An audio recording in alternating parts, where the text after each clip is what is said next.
एक बार एक बालक काशी से पढ़ करके आया, खूब विद्वान बन के आया।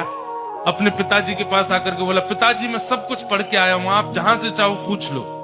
तो पिता ने यही पूछा, बताओ पाप के बाप का नाम क्या है?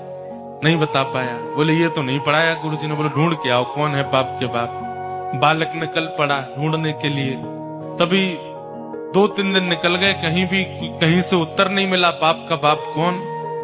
तभी एक घर के बाहर गौ माता खड़ी थी, तुलसी का पौधा लगा था।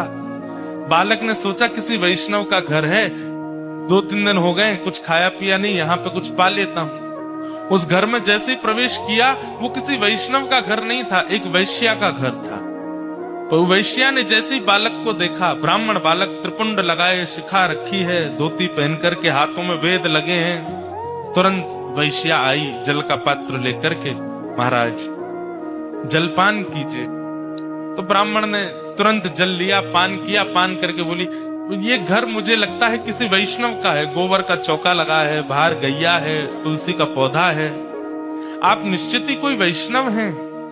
वैश्या बोली, वैष्णव का तो नहीं पता मैं हूं कि नहीं, पर मैं एक नगर वैश्या हूं। जैसे ही कहा नगर वैश्या, ब्राह्मण बालक तो तुरंत बाहर गया, वमन करने लगा, अपने पेट में हाथ लगाने लगा, पानी निकालने लगा बाहर।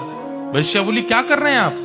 बोले पाप का बाप ढूंढने निकला था, वो तो मिला नहीं, तुम्हारे घर पर आके जल पी लिया, पाप और कर दिया मैंने।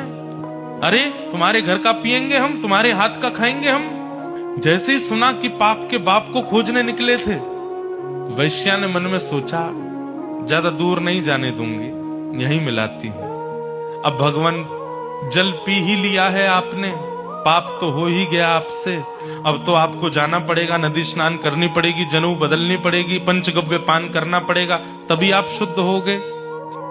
ब्राह्मण बोले, और नहीं तो ये सब करना पड़ेगा तभी शुद्ध होऊंगा मैं। तो जब पाप हो ही गया है तो थोड़ा और कर लीजिए। बोले मतलब?